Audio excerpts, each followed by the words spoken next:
किसान मजदूर संघर्ष समिति के नेता सतनाम सिंह पन्नू और सवर्ण सिंह पंधेर दोनों कह रहे हैं कि वे अलग रूट पर गए, लेकिन लाल किले तक जाने की उनकी योजना नहीं थी। वो राष्ट्रपति भवन से और इंडिया गेट तक वो यात्रा निकाल लेंगे। उन्होंने यात्रा अपनी शॉर्ट कर दी, जो परेड है, और हम लाल किले से निकाल लेंगे इंडिया गेट तक, तो दोनों का मेल मिलाप वहीं होगा। एनआईए ने करीब 40 लोगों को पूछताछ के लिए नोटिस भेजा है। फिल्म कलाकार दीप सिंह संधू ने एनआईए के सामने उपस्थित होने से इनकार कर दिया है। एक एफआईआर जो कि दिल्ली में 15 दिसंबर 2020 को रजिस्टर की गई है, उस कॉन्टेक्स्ट में हमें समन किया जाता है, जबकि हम यहाँ 26 नवंबर 2020 से बैठे हैं। योगेंद्र यादव ने भी दीप संधू की भूमिका के बारे में बयान दिया है। ये दीप संधू कौन है? आपको याद होगा कि नवंबर के महीने में जब किसान आंदोलन दिल्ली पहुंचा था, तो एक किसान की पुलिस अफसर के साथ बातचीत वायरल हुई थी, जिसमें वो किसान अंग्रेजी में बात कर रहा था। वो किसान नहीं, कलाकार थे, जिनका नाम दीप संधू है। इन्हीं दीप संधू ने एक इंटरव्यू में खालिस्तान की बात की थी। आज लाल किला से इनकी तस्वीर वायरल हुई, जिसमें ये वहां झंडा फहरा रहे हैं। तो कई लोगों ने सोशल मीडिया पर इनके बीजेपी के साथ नेताओं के साथ की तस्वीरों को वायरल करना शुरू किया। सरकार माननी नहीं, ज्यादा कैडी पड़ रही सरकार। अपना ले आइयो झंडा झुंडा भी लगाना, लाठी गोती भी साथ रखियो अपनी झंडा लगाने के लिए। समझ जाइयो सारी बात, ठीक है। झंडा लगागा, तिरंगा भी झंडा वैसा भी लगा लियो उस पर। और आ जाओ, बस अब बहुत बोल लिया, अब आ जाओ जमीन बचाने के लिए। आ जाओ, अपनी जमीन नहीं बच रही। नमस्कार दोस्तों, जय श्री राम। आज के वीडियो में थोड़ा बहुत नॉइज का सामना आपको करना पड़ सकता है। बगल के घर में थोड़ा बहुत काम चल रहा है, इग्नोर कीजिएगा।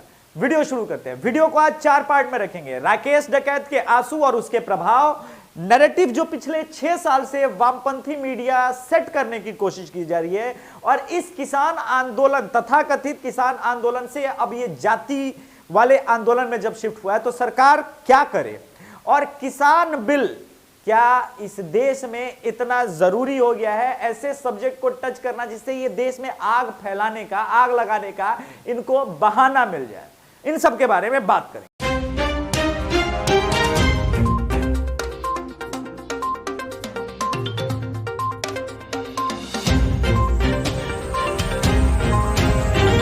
इतिहास अपने आप को दोहरा रहा है।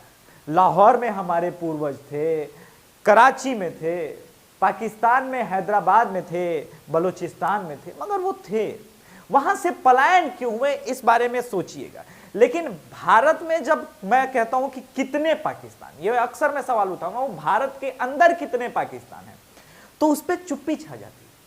कासगंज में चंदन गुप्ता, याद है आपको, 26 जनवरी के दिन ही उसकी हत्या हुई थी। तो नैरेटिव क्या बनाया गया था? तिरंगा यात्रा की इजाजत नहीं मिली थी। अच्छा, ये लाल किला की इजाजत इनको मिली थी? तिरंगा यात्रा, हाथ में तिरंगा लेके वो चल रहा है, तो भगवा गुंडा हो गया। जो मार रहे थे उनके घर में बम पकड़े गए, बंदूक पकड़े गए, मगर वो तो आतंकवादी नहीं कहे गए। चंदन गुप्ता को आतंकवादी वामपंथियों ने बताया कि वो आतंकवादी था, इसलिए भाई जिहादियों ने उसको गोली मार के देश हित में काम किया। लोटन निषाद, चूंकि मोदी जी के कहने पे थाली पीट रहा था, तो उसको मार दिया गया। कोई बात नहीं, लोटन निषाद को मार दिया। नीरज प्रजापति एंटी सीएए के विरोध करने वालों के खिलाफ में बोल रहा था और तिरंगा यात्रा रैली निकाली, तो आपने झारखंड में नीरज प्रजापति को मार दिया। भरत यादव ने रमजान के वक्त में अपने रेवड़ियों के बदले, अपने दूध के बदले पैसा मांग लिया, उसको जिहादियों ने मार दिया। कमेंट कैसे कैसे है, रमजान के वक्त में पैसा मांगने की क्या जरूरत थी?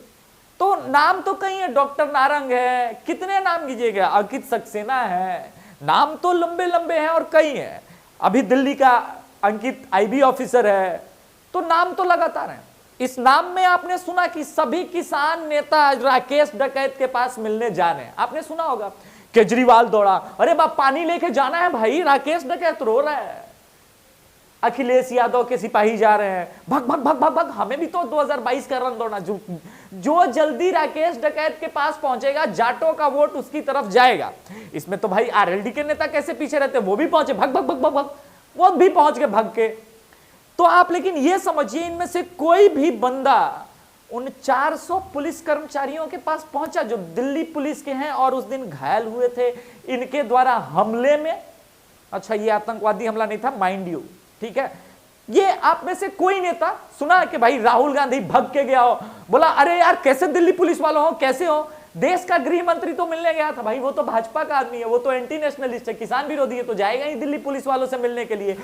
बात करते हैं ये लोग गोदी मीडिया की, लेकिन मेन स्ट्रीम मीडिया राकेश डकैत के दिखाने के बाद और मेन स्ट्रीम के पॉलिटिशियन जिस प्रकार से फेक न्यूज फैला रहे हैं, आपने वीडियो के शुरुआत में देखा। लेकिन अलका लांबा का विशेष जिक्र करना चाहूंगा कि आप देखिए, पहले आप पे थी, अब कांग्रेस में है। कुछ लोग मरते हैं ट्रैक्टर के नीचे आकर के, उसके अंदर उसने ट्वीट किया और शर्मनाक राजनीति कर रही है कि भाई भाजपा के लोगों ने मारा। अब जो सिंधु बॉर्डर पे हुआ या गाजीपुर बॉर्डर पे हुआ, आप समझिए कि लोकल लोग भी 2 महीने से कहीं इधर से उधर ट्रेवल नहीं कर पा रहे इन नौटंकी बाजों के चलते। तो लोकल लोगों का गुस्सा फूटा और वो पीटने के लिए पहुंच गए। जब सरकारें निरंकुश हो जाएंगी, सुप्रीम कोर्ट निरंकुश, ये एनडीटीवी के ही एक पत्रकार है, उनका बयान आप पढ़िए जरा। ये खुद कह रहे हैं कि किसानों के पास भी 3 मौके थे सुलह के लिए, सरकार बैक स्टेप कर रही थी, बात करने को बात कर रही थी, 1.5 साल के लिए बिल वापस ले रही थी, फिर उसने सुप्रीम कोर्ट की निगरानी पे भी बात की। मगर आपको किसी बात पे तैयार नहीं होना है और आतंक मचाना है तो यही होगा। खैर, आते हैं मेन स्ट्रीम मीडिया। तो मेन स्ट्रीम मीडिया में सबसे पहले मैग्सेसे आवाजदारी कैसे दीप सिद्धू को वो हीरो बता रहा था वीडियो के पहले हिस्से में। दूसरे हिस्से में वो कह रहा है कि भाई दीप सिद्धू बीजेपी का एजेंट है यार, बीजेपी का दलाल है यार।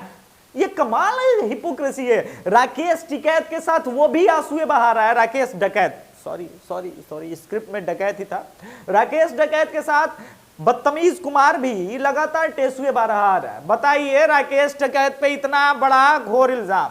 मेरे तो आंसू भी नहीं सूखे थे कि तब तक ये खबर आ गई कि कुछ लोकल्स जो है योगेंद्र यादव के घर पे पहुंच गए हैं। योगेंद्र यादव को डंडों से पीटने का भी प्लान है। वैसे अभिषेक तिवारी इसकी कड़ी निंदा करता है और करता रहेगा। कुछ लोगों ने राकेश डकैत का नंबर और योगेंद्र यादव का नंबर वायरल कर दिया है सोशल मीडिया पे। ये गलत बात है, कड़ी निंदा करता हूं। नंबर मिले तो मुझे भी बताना, मैं खुद पर्सनली कॉल करके कड़ी निंदा करूंगा इस बात की। ये ठीक बात नहीं है ना कि आप किसी का नंबर सार्वजनिक कर दे, जैसे योगेंद्र यादव का। लेकिन ये किसान संगठन के नेता किसी को, पहले आप देखिए कितना स्मार्टली वो 631 करोड़ वाला कांग्रेसी एजेंट बोलता है कि इस आंदोलन में जो थे राकेश डकैत के लोगों ने हंगामा किया, जाटों पे ब्लेम डाल दिया गया। जाट का तथाकथित रूप से किसान नेता राकेश डकैत रोने लगा और खाप पंचायत बुलाए गए। और उसके बाद एक ही बात निकल कर है कि जाटों का अपमान, देश का अपमान, जाटों का अपमान। इसमें जाट का अपमान कहां से आ गया? संजीव बालियान जाट नहीं है, संगीत सोम जाट नहीं है, ये सब भी तो जाट नेता ही हैं। मेरे सर्कल का कोई भी जाट मित्र नहीं बदला है। चौधरी यदुवीर सिंह तो बदला क्या है? वो आरएलडी जाट समर्थक, सपा समर्थक की भीड़ और प्लस केजरीवाल समर्थक की भीड़ बना करके पॉलिटिसाइज करने के लिए, और ये लगातार अब दौर चालू होगा। सब मिलकर इन नेताओं से बोलेंगे। लेकिन एक बात समझिए, आप मिल सकते हैं नेताओं से, लेकिन वोट परसेंटेज एक साथ सभी पार्टियों के नहीं बढ़ेंगे। हिंदुओं को बांट करके सुनियोजित ढंग से, सिखों को अलग करके सुनियोजित ढंग से भारत पे अटैक का ये प्लान है। कैम्ब्रिज एनालिटिका वाला याद आ गया और चीन का पूरा षड्यंत्र ये खुल के अब सामने आ रहा है कि किस प्रकार से एक खास वर्ग को जो है मतलब उत्साह में उनसे कुछ गलत बुलवाया जाए, उनको पैनिक किया जाए और सोशल मीडिया के थ्रू गलत सलत मैसेज सेंड किए जाए। अब इसमें सोचिए, जब रणदीप सुरजेवाला, अलका लांबा, रवीश कुमार, आरफा खानम शेरवानी, राजदीप सरदेसाई जैसे बड़े बड़े नाम फेक न्यूज, गलत न्यूज लगातार परोसेंगे तो एक वर्ग का सेंटिमेंट तो ये बहकाने में कामयाब होंगे ही। देश जलता है तो जलने दो, हमें क्या, हमें तो सत्ता की प्राप्ति करनी है। इस आंदोलन में आदित्य योगीनाथ और मोदी सरकार जी से एक ही गलती हुई है कि इन्हें 26 जनवरी के शाम को ही जब तक ये रोने आंसुओं का ड्रामा चलता उससे पहले इन सब लोगों को अरेस्ट कर लेना था। योगेंद्र यादव हो गए, राकेश डकैत हो गए, रवीश कुमार, राजदीप सरदेसाई। राजदीप सरदेसाई से याद है, जब राजदीप सरदेसाई पे कार्रवाई हुई है फेक न्यूज फैलाने के लिए, तो चाहे शेखर गुप्ता हो या एडिटर्स गिल्ड की टीम, ये सभी अपना विधवा विलाप चालू कर रहे हैं। बताइए फेक न्यूज फैलाने के लिए इतना बड़ा कांड। अरे क्या था भाई, कुछ लोग मर जाते, जैसे किसानों पे 2011 में कांग्रेस ने गोलियां चलवाई थी, वैसे ही बीजेपी सरकार गोलियां चलवा देती तो हम गिद्ध कुछ राजनीति कर पाते, उस राजनीति में मिर्च मसाला डालते ताकि फिर दंगा भड़के। और सैकड़ों दंगा जब भड़ते तो भाई हमारे जिहादी तो तैयार है, एक बार जिहादी इसके भेष में घुस जाते, सिख और जाटों के भेष में, और कटाकट हिंदुओं को दोनों तरफ से काट देते, कामयाब हो जाते, हमारा काम हो जाता भाई, राजनीति चमक जाती, हम वोट पा करके 2022 का चुनाव 2024 का मिशन अपना कामयाब कर लेते। एक सांस में बोल गया यार, इतना गुस्सा है क्या करें। इस देश के लोगों का कॉमन सेंस इन लोगों ने खा लिया है, राजनीतिक दलों ने। ऐसे ही हिंदुओं को अलग किया बिहार में यादव के नाम पे, यूपी में भी यादवों को काफी अलग करने की कई सालों तक कोशिश की। अब जाट हिंदू अलग करो, सत्ता प्राप्त करो, मुसलमानों को अपना जीजा भतार जो बनाना है बना लो, यही चल रहा है देश में। मगर अब भी अगर हिंदुस्तान वालों तुम नहीं सीखे, नहीं समझे, तो तुम्हारे भी देश में याद करो, कासगंज में जब हिंदू पलायन हुए तुम्हारे आंख से आंसू निकला, मुजफ्फरनगर दंगा हुआ तुम्हारे आंख से आंसू निकला, जब दिल्ली में हिंदू पलायन हुए तुम्हारे आंख से आंसू निकला। कौन सी जाति के थे, कौन से मजहब के थे, कौन से धर्म के? हिंदू धर्म के थे, जाति का पता नहीं। लोटन निषाद, नीरज प्रजापति, भरत यादव, कहां कहां जाति ढूंढोगे, वो जाति देख के नहीं मारते। अंकित सक्सेना हो या अंकित आईबी अफसर, वो कुछ नहीं देखते, उन्होंने हिंदू देखना है। लव जिहाद में जो लड़कियां फंसाते हैं, ट्रैप करते हैं, क्या कौन सी जाति की होती है? लड़ते रहो जाति के लिए, जाति के नाम पे ये तुमको लड़ा करके बर्बाद कर देंगे, पूरा हिंदुस्तान खा जाएंगे। फिर इसी देश में कई कासगंज बनेंगे, कई कराची बनेंगे, कई लाहौर बनेंगे। इंतजार करते रहो, इंतजार करो। और मगर याद रखना, आने वाली नस्लें तुम्हें कायर बोलेंगी कि एक लड़का अभिषेक तिवारी यूट्यूब के माध्यम से लगातार आप सबको जगाने की कोशिश कर रहा था, मगर तुम जातियों में विभाजित रहे, जातियों में बटे रहे। आने वाली नस्लें तुम्हें गाली जरूर देंगी। जय श्री राम।